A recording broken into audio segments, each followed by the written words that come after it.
नमस्कार प्यारे बच्चों, कैसे हैं आप सब। आशा करता हूँ कि सब अच्छे होंगे। तो चलिए शुरू करते हैं।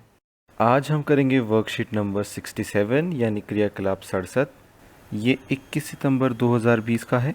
यहाँ पर बच्चे अपना नाम लिखेंगे, यहाँ पर अपना क्लास और सेक्शन, और यहाँ पर अपने अध्यापक यानी टीचर का नाम लिखेंगे।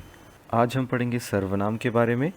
इससे पहले कि हम ये वर्कशीट पढ़े, हमें ये अच्छे से जान लेना है कि संज्ञा शब्द कौन से होते हैं।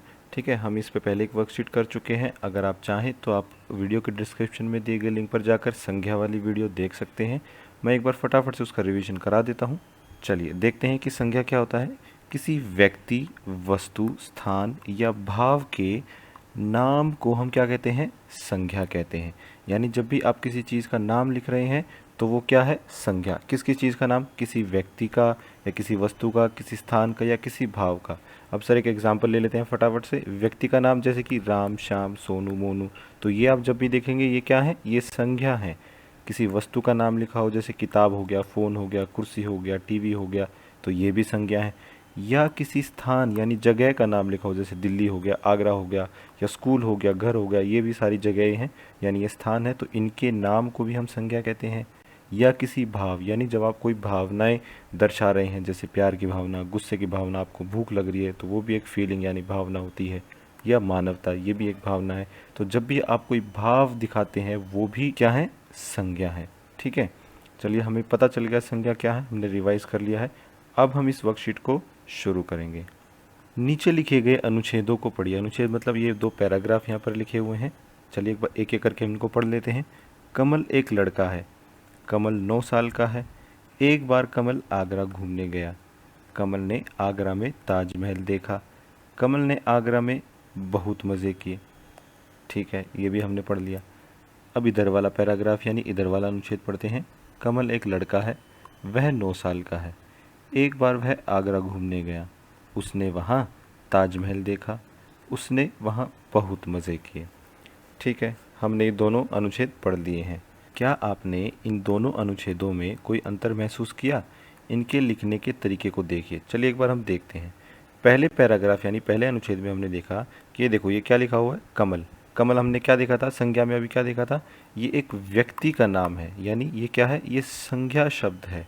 ठीक है, ये बार बार देखो, कमल क्या है? व्यक्ति का नाम, ये एक संज्ञा है। अगले सेंटेंस में वो फिर से कमल लिख रहा है, अगले में फिर से कमल लिख रहा है। अब यहाँ पर आगरा भी आ गया। आगरा क्या है? एक जगह का नाम है। ठीक है, फिर वो दोबारा से कमल और आगरा, फिर से कमल और आगरा। तो यहाँ पे वो क्या कर रहा है? वो संज्ञा वाले शब्दों को हर सेंटेंस में, हर वाक्य में बार बार लिख रहा है।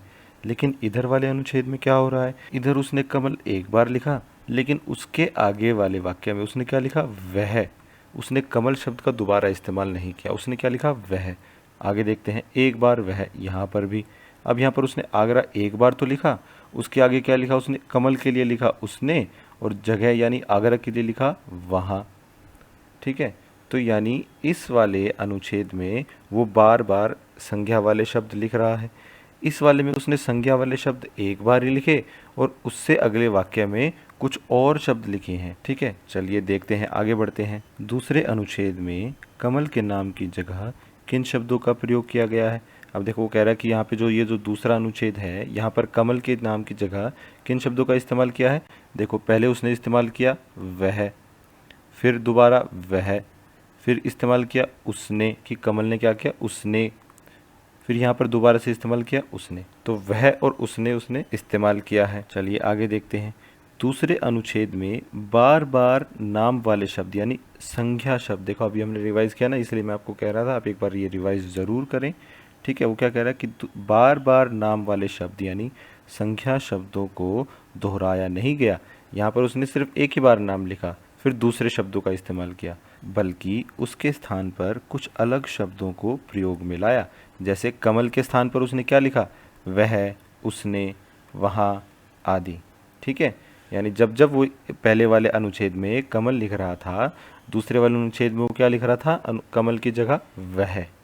ठीक है, आगे पढ़ते हैं। नाम वाले शब्दों यानी संज्ञा शब्दों के स्थान पर प्रयोग होने वाले शब्द सर्वनाम कहलाते हैं। तो ये वर्कशीट हमारी सर्वनाम के ऊपर है। अब हम जान लेते हैं कि सर्वनाम शब्द कौन से होते हैं। ये वो शब्द हैं जो नाम वाले जो शब्द हैं उनके स्थान पर जिनका प्रयोग किया जाता है। जैसे ये जो ऊपर हमने 2 पैराग्राफ पढ़े थे, इसमें जहाँ जहाँ कमल का इस्तेमाल हो रहा था, ठीक है, देखो इधर इधर उन जगहों पे दूसरे पैराग्राफ में क्या लिखा इसने, दूसरे अनुच्छेद में क्या लिखा, एक बार तो कमल लिखा क्योंकि नाम तो बताना है हमें, एक बार तो हम बताएंगे, लेकिन उसके बाद देखो वह उसने उसने, ठीक है।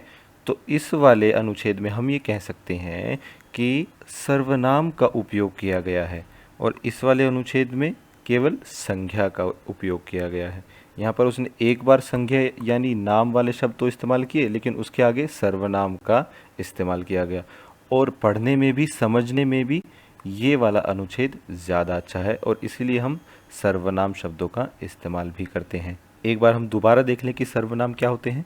नाम वाले शब्दों यानी संज्ञा शब्दों के स्थान पर प्रयोग होने वाले शब्द सर्वनाम कहलाते हैं।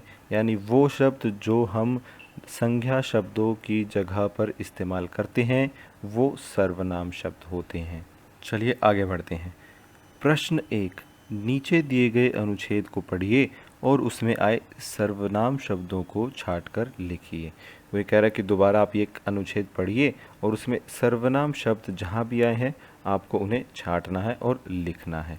तो चलिए हम पढ़ना शुरू करते हैं। एक जंगल था। यहाँ कोई सर्वनाम शब्द नहीं है, लेकिन यहाँ पर एक संज्ञा शब्द है, वो है जंगल। जंगल क्या है? देखो मैंने आपको बताया था कि स्थान का नाम क्या है? संज्ञा। तो जंगल एक स्थान है, ठीक है, तो ये क्या है?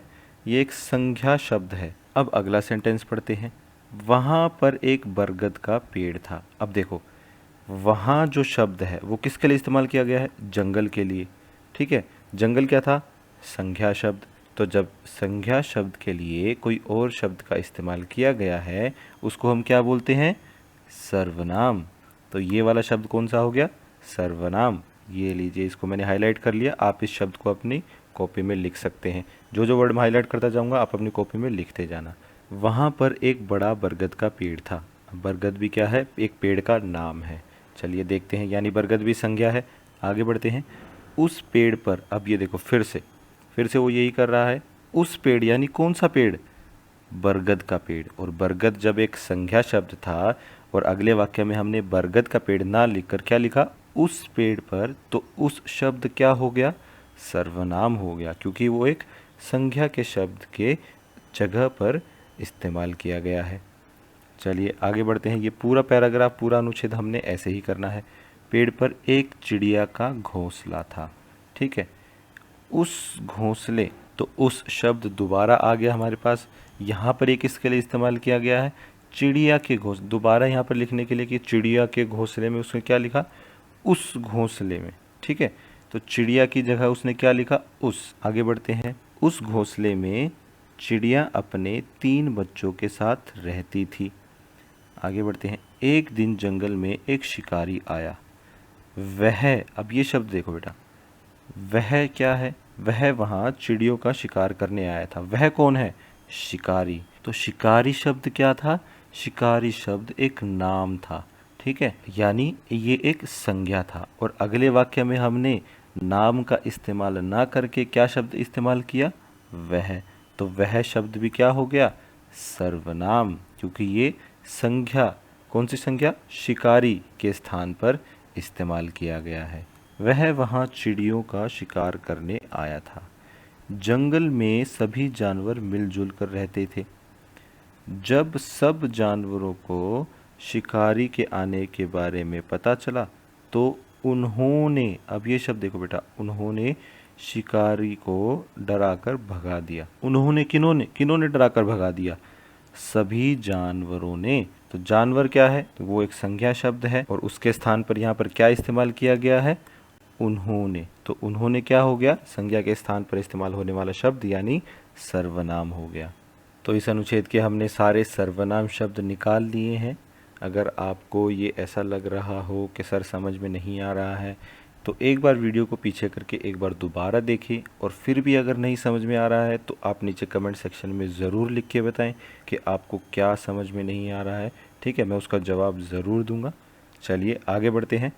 प्रश्न 2, नीचे दिए गए शब्दों में से उचित सर्वनाम शब्द छांट कर नीचे दी गई पंक्तियों को पूरा करें। वो क्या कह रहा है कि यहाँ पर उसने कुछ सर्वनाम शब्द लिखे हैं। हमें क्या करना है, हमें इनमें से उचित शब्द यानी ठीक शब्द उठाना है और नीचे दिए गए खाली स्थान में भरना है इन वाक्य के हिसाब से। तो चलिए फटाफट से हम इनको कर देते हैं। पहला है, रज़िया बहुत अच्छा गाती है, डैश एक अच्छी गायक है। अब इसमें से क्या सही बैठ रहा है, ये देखो, रज़िया बहुत अच्छी गाती है, वह एक अच्छी गायक है, ये यहाँ पर सही आंसर है। आगे देखते हैं नंबर 2, गुरदीप बहुत होशियार है, डैश परीक्षा में 90% अंक प्राप्त किए। और यहाँ पर आएगा उसने परीक्षा में 90% अंक प्राप्त किए। फिर आता है नंबर 3, मेरा नाम मोनिका है, डैश तीसरी कक्षा में पढ़ती हूँ। यहाँ पर आएगा मैं तीसरी कक्षा में पढ़ती हूँ।